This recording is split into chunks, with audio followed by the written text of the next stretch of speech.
Hello everyone, welcome to Uday batch. आज हमारी जो है सेवेंथ क्लास होने वाली है। 6 क्लासेस हो चुकी हैं, एक मॉक टेस्ट भी हो चुका है। अभी टोटल इसके अंदर 21 क्लासेस हैं। तो जब तक एग्ज़ाम नहीं होगा वैसे तो तब तक क्लासेस चलती रहेगी, पर एक बार 21 क्लासेस 25 जुलाई तक जो है ये क्लासेस चलती रहेगी। आज जो है हमारी सेवेंथ क्लास होने वाली है। इसके बाद जो है वो 13 जून को होगी क्लास नंबर 8। ये क्लासेस का शेड्यूल है मंडे और थर्सडे। तो जिनको पता नहीं है तो मंडे और थर्सडे को वो सुबह 8 बजे आ सकते हैं, इस क्लास को ज्वाइन कर सकते हैं। और इस क्लास के अंदर हम लोग क्या करते हैं वो अभी हम डिस्कस करते हैं। इस क्लास के अंदर हम लोग एक मैटर लिखते हैं जिसको पहले हम 100 WPM पे लिखते हैं, फिर इसको 120 WPM पे लिखते हैं। जैसा कि आपका एग्ज़ाम होने वाला है सेम उसी टाइप से हम इसको लिख रहे होते हैं। लिखने के बाद में मैं आपको इसके रूल्स समझाता हूँ कि इसके अंदर कैपिटल वर्ड्स जो हैं वो क्यों हैं, इसके अलावा कॉमा जो है वो क्यों लगाया गया है। ये सारे रूल्स मैं आपको समझाता हूँ, फिर ये क्लास जो है वो एंड हो जाती है। इसके अलावा आप इसको ट्रांसक्राइब भी कर सकते हो। ट्रांसक्रिप्शन करने के लिए हमारा सॉफ्टवेयर है stenoarmy.com पे, वहाँ पर जाकर आप इसको ट्रांसक्राइब भी कर सकते हो। जो सॉफ्टवेयर है वहाँ पर डेली बेसिस पे क्लास होती है। डेली वहाँ पर हम 2 मैटर लिखते हैं, एक तो लिखते हैं लीगल मैटर और एक लिखते हैं जनरल मैटर। जनरल मैटर होता है हमारा 10 मिनट का। तो जितने भी 10 मिनट वाले एग्ज़ाम्स हैं उसके अंदर वो मैटर काफ़ी यूज़फुल रहता है। तो ये डेली क्लास होती है। इसके अलावा बाकी इसकी ज़्यादा जानकारी आपको चाहिए तो आप टेलीग्राम पर मुझको कांटेक्ट कर सकते हो या कमेंट में भी पूछ सकते हो। आज की क्लास हम शुरू करते हैं। सबसे पहले इस मैटर को हम 100 WPM पे लिखने वाले हैं। तो जिन बच्चों के 100 WPM का एग्ज़ाम जो दे रहे हैं वो 100 WPM का लिख लीजिए, और अगर डायरेक्ट आप 120 का लिखना चाहते हो तो थोड़ा सा इसको आगे कर लीजिए, मैटर को डायरेक्टली 120 वाला भी आप लिख सकते हो। तो स्टार्ट करते हैं। Get ready, 3, 2, 1, start. The petitioner made an application for mutual transfer which was accepted wide of his order dated 5/6/2008, and the petitioner was transferred upon mutual transfer and he joined the post Ranchi. Stop. He was again transferred and he joined on 2/1/2009. Stop. The specific case of the petitioner is that right from his initial appointment, his work was found satisfactory and there was no complaint against him. Stop. However, the petitioner was directed to attend the office of the vigilance on 1/7/2007 in a vigilance investigation. Stop. A letter dated 21/6/2011 issued by the assistant vigilance officer was served upon the petitioner. Stop. The senior divisional operations manager was requested to spare the petitioner to appear with his original certificates in connection with ongoing vigilance investigation, and accordingly the petitioner was spared and he appeared in the chamber. Stop. It is submitted that after a lapse of 1 year and 4 months, the petitioner was served with notice for termination issued by the Assistant Area Manager, South Eastern Railway, whereby the petitioner was informed that after investigation on his engagement, para, his engagement was found fraudulent as grave lacunae were found in the initial appointment of the petitioner, alleging that prior personal approval of the general manager was not taken, and hence the competent authority has decided to take appropriate action to terminate his services with immediate effect. Stop. The grievance of the petitioner is that without considering his representation, issued his order of termination dated 26/11/2012, stating specifically that his appointment as substitute was found fraudulent, as the initial appointment of any fresh case of substitute on the railway requires prior personal approval of the general manager, which was not taken, in his case, and accordingly his appointment was void ab initio. Stop. The petitioner has reiterated that the petitioner was a regular employee of railway since 30/5/2007, that is the date of his regularization, and his services are governed, and thus his services could be terminated only in the prescribed manner, that is after issuance of charge sheet and after departmental proceeding, whereas in the present case the petitioner has been removed from his service alleging fraud. Wide termination order dated 26/11/2012 by way of punishment without any charge sheet and accordingly without any regular departmental proceeding. Stop. She submits that allegation of fraud amounts to serious misconduct and the same cannot be said to have been proved in the instant case. Stop. She also submits that no punishment can be imposed only on the basis of vigilance inquiry report which was conducted at the back of the petitioner and thereby without giving proper authority to the petitioner to defend his case and to cross-examine the complainant, and as such no punishment can be imposed on that basis. Stop. ये अभी हमने 100 WPM पर इसको लिखा है. अब हम इसको वापस से लिखेंगे 120 WPM पर. तो जिनको जो 120 का भी एग्ज़ाम दे रहे हैं तो वो इसको भी लिखिए. ये जो स्पीड हम लिख रहे हैं वो फिक्स 100 नहीं है, बीच में इसकी 95 भी हो रही है, कभी 105 भी हो रही है. अब 120 जब लिखेंगे तो 125 भी हो सकती है और 115 भी हो सकती है और 120 भी रहेगी. तो ये एक तरह से फ्लक्चुएशन के साथ में हम इनको लिखने वाले हैं. तो एग्ज़ाम के हिसाब से हम लिख रहे हैं. एग्ज़ाम में भी ऐसा ही होता है, स्टार्टिंग में स्पीड जो है वो धीरे रख दी जाती है, फिर बाद में जो है स्पीड तेज़ कर दी जाती है. तो वहाँ पर भी ऐसा हो सकता है, इसलिए हम उसी टाइप से एग्ज़ाम के प्रिपरेशन के हिसाब से जो है डिक्टेशन लिख रहे हैं. तो इसको अब शुरू करते हैं 120 के ऊपर. सभी रेडी हो जाइए. Get ready. 3, 2, 1 start. The petitioner made an application for mutual transfer which was accepted wide office order dated 5/6/2008, and the petitioner was transferred upon mutual transfer and he joined the post Ranchi. Stop. He was again transferred and he joined on 2/1/2009. Stop. The specific case of the petitioner is that right from his initial appointment, his work was found satisfactory and there was no complaint against him. Stop. However, the petitioner was directed to attend the office of the vigilance on 1/7/2007 in a vigilance investigation. Stop. A letter dated 21/6/2011 issued by the assistant vigilance officer was served upon the petitioner. Stop.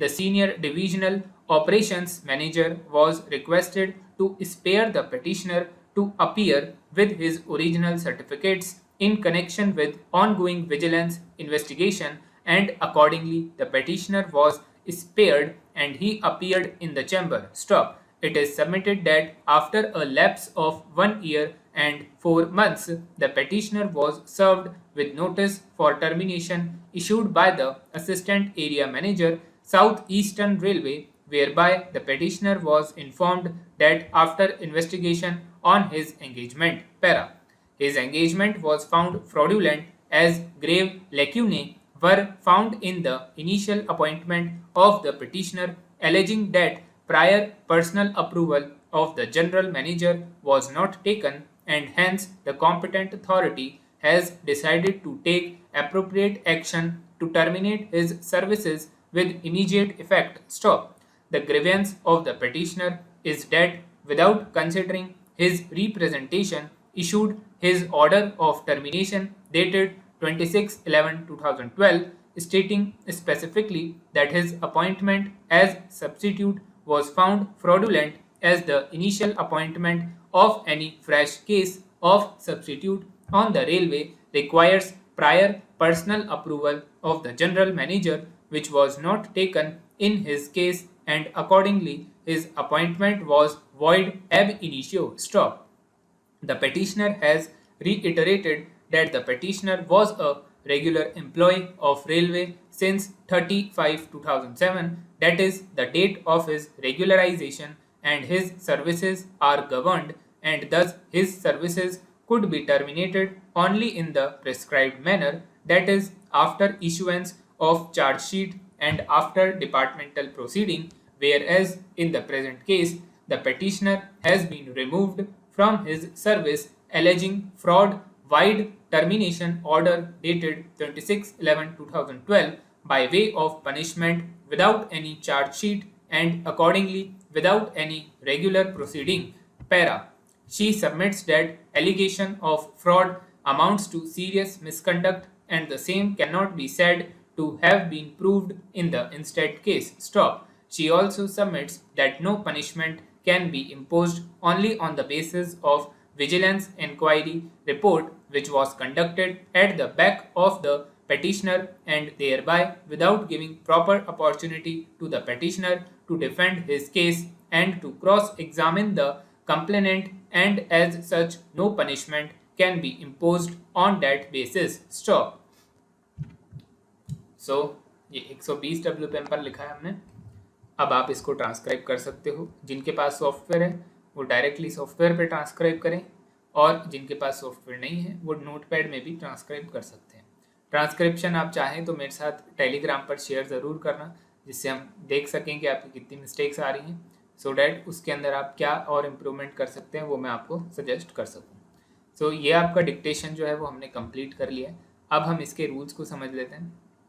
सबसे पहला capitalisation rules है, मतलब इस matter में जितने भी words capital हैं वो हम देखते हैं. सबसे पहला वर्ड है रांची. रांची एक स्पेसिफिक प्लेस का नाम है, तो आपको इसको कोई भी स्पेसिफिक स्टेट हो गया, सिटी हो गई, कोई भी कंट्री हो गई, उसको आपको हमेशा कैपिटल लिखना होगा. तो रांची को हमने कैपिटल लिख दिया. सीनियर डिविजनल ऑपरेशंस मैनेजर, कोई स्पेसिफिक पोस्ट आ जाती है तो उसको भी आपको हमेशा कैपिटल लिखना है, तो इसलिए हमने इसको पूरे को कैपिटल लिखा है. असिस्टेंट विजिलेंस ऑफिसर, ये भी एक पोस्ट है, इसको भी हमने कैपिटल लिखा. असिस्टेंट एरिया मैनेजर, ये भी कैपिटल लिखा क्योंकि ये भी स्पेसिफिक पोस्ट है. फिर है साउथ ईस्टर्न रेलवे.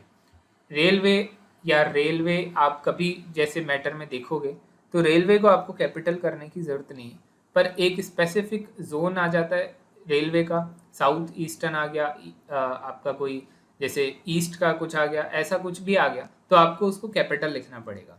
अदरवाइज सिर्फ रेलवे वर्ड है, जैसे मैटर के अंदर हमने यहाँ पर देखा है, जो आप देखो यहाँ पर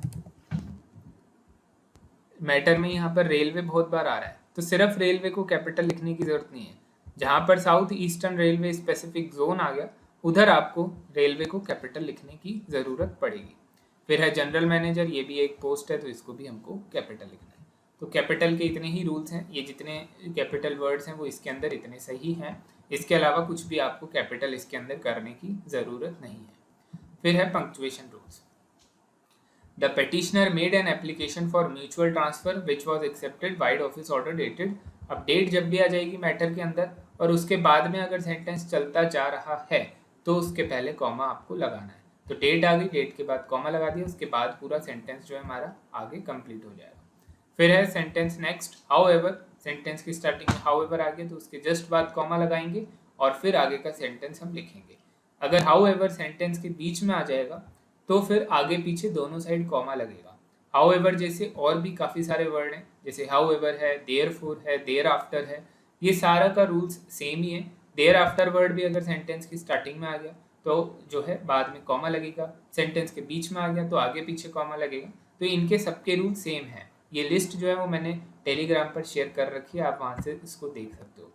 फिर है next sentence. It is submitted at after a lapse of 1 year and 4 months.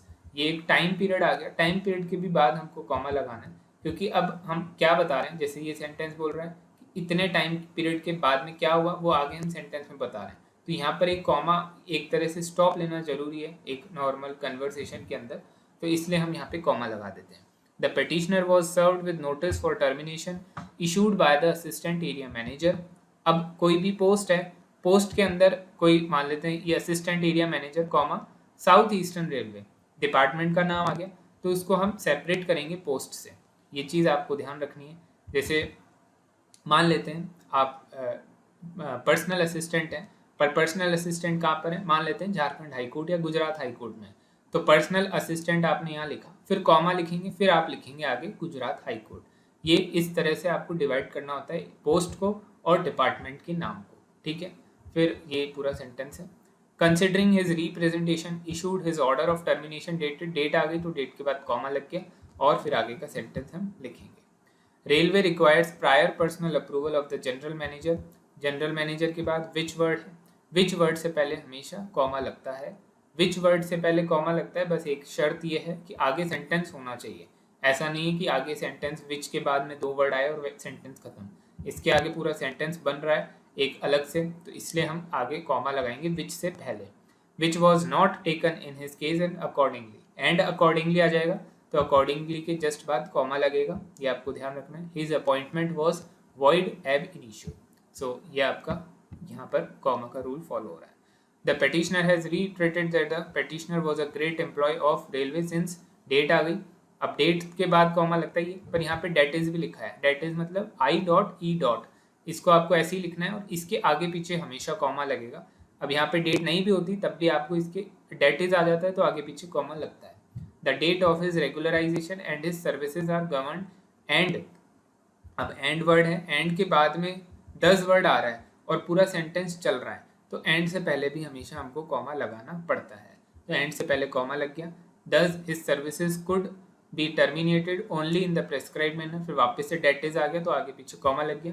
After issuance of chargesheet, chargesheet को लिखने के 2 तरीके हैं, आप इसको कैसे भी लिख सकते हो, आपको कई बार चार्जशीट ऐसे दिखेगा, कई बार आपको इसके अंदर हाइफन दिखेगा, कई बार सिर्फ स्पेस दिखेगा, आप कोई सा भी लिख सकते हो, सारे ही सही है, पर आपको ये ध्यान रखना है कि आपको एक ही चीज़ को फॉलो करना है। अगर मैटर में आपने चार्जशीट स्टार्टिंग में स्पेस देकर ऐसे लिखा है तो आप इसको पूरे मैटर में ऐसे ही लिखें, ऐसा नहीं हो कि यहाँ पर तो स्पेस दे के लिख दिया, बीच में बिना स्पेस के लिख दिया और एक जगह आपने हाइफन लगा के लिख दिया, फिर वो गलत हो जाएगा, इसलिए आपको एक ही चीज़ को मेंटेन रखना है।